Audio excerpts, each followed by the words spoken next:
Hey everyone, Josh here with Fresh Start Customs, and today we're going to be talking about the S1 laser from xTool. I was sent the 40 watt laser. This has an interchangeable head of 3 different kinds. There's a 20 watt, a 40 watt, and a 2 watt infrared. I plan on getting the 2 watt maybe in the future here, and we'll show you guys that in a future video.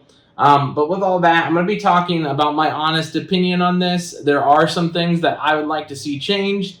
And I'm going to be sharing a project that I made with you guys that you can make some money with as well.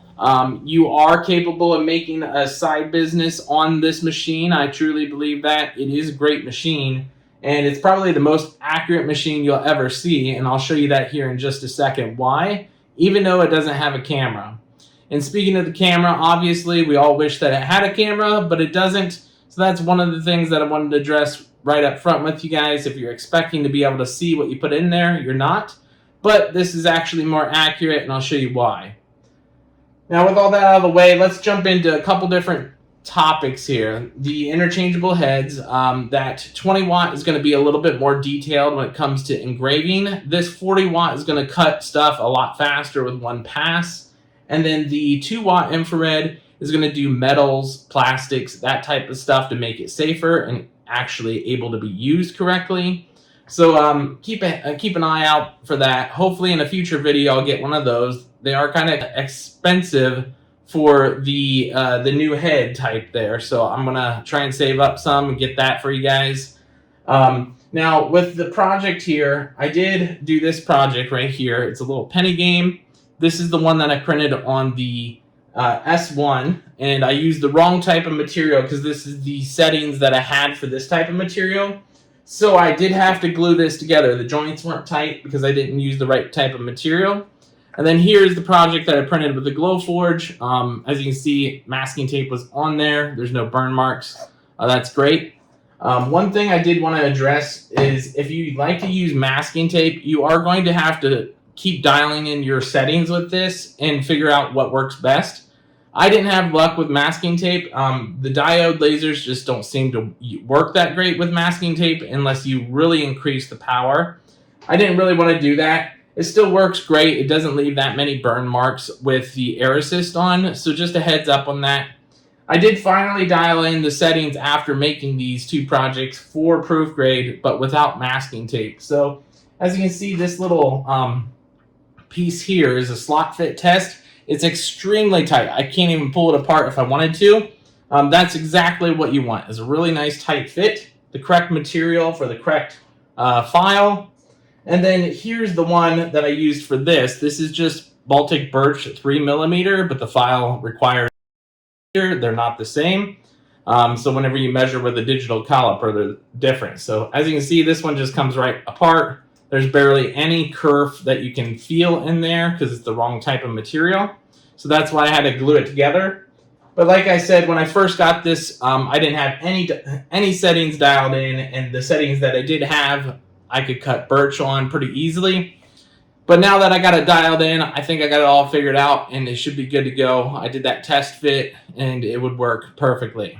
So just a heads up on that. If you're going to be using masking tape, though, you're going to have to run many settings tests. I'll go ahead and throw up a video really quick so you can kind of see what that settings test looks like. And I'll let that play in the background as we talk about this here. So next up is the actual accurate alignment that I was talking about. As you can see, probably right here on the camera, you can see it right here. There's that little crosshair. Once I open the lid, it's going to be too bright for the camera. But that crosshair will move as you move the laser head, and that is going to take 2 different points for your measurements. I'll go ahead and show a video of what that looks like. You'll go ahead and go to the top left, take a point picture of it, and then the bottom left and take another picture of it. So let me go ahead and open this really quick. And you'll move this kind of like all the way up here. Let's say this is going to be your top point. You'll click this button on the front of the machine. It'll take a photo or an image point, and then you'll move this all the way down. And yes, you do this by hand. I know it's a weird concept, but then you push it again and you'll get your second point. At that point, you can just close your lid, and then you can do your print and it'll be 100% accurate. When I say 100% accurate, I mean 100% accurate. Here's a photo of the alignment that I did with this little test slot fit here. What I did is I just moved it right to the bottom of the square, and it was perfectly aligned. I mean, it was dead center, perfect alignment. I don't think you're going to find a machine that can do that anywhere else like perfectly, unless you just go by coordinates in the software every single time. But with the actual laser itself, that's awesome. This does automatically do autofocus as well. It uses this little metal pin on the side here.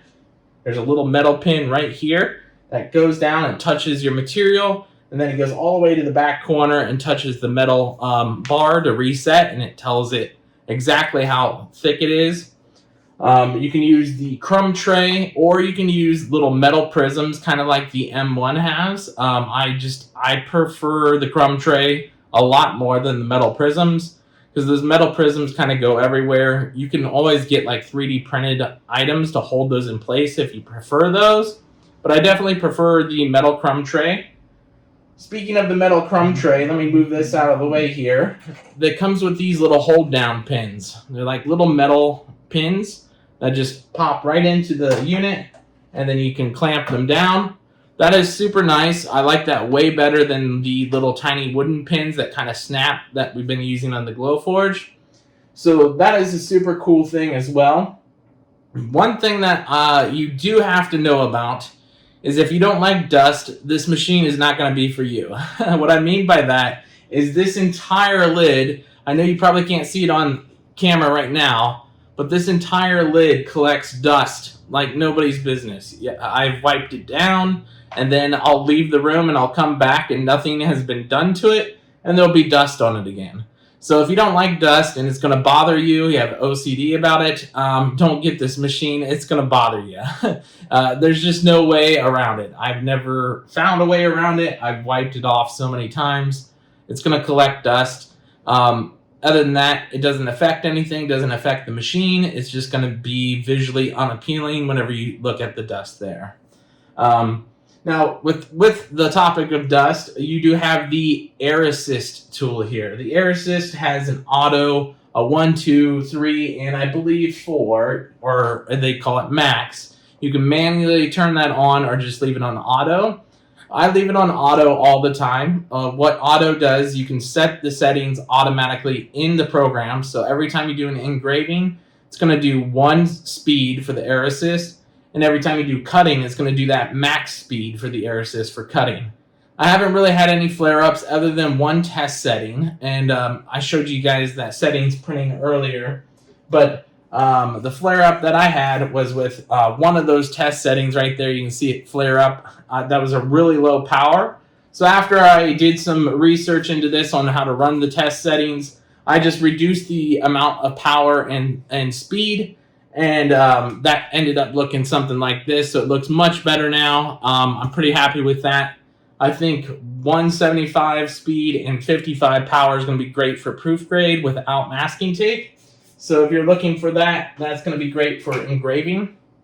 But yeah, other than this is a great machine. I really recommend it. I'll go ahead and throw up a video here at the end of that project that I printed off so you can see some live speed, and then I'll speed it up because obviously it's about a 10 to 15 minute print. But I'm sure you guys want to see live speed compared to sped up speed, so I'll share that with you guys. We have a lot of different things planned for this laser. I'm going to be testing all sorts of different things. I'm pretty excited about this.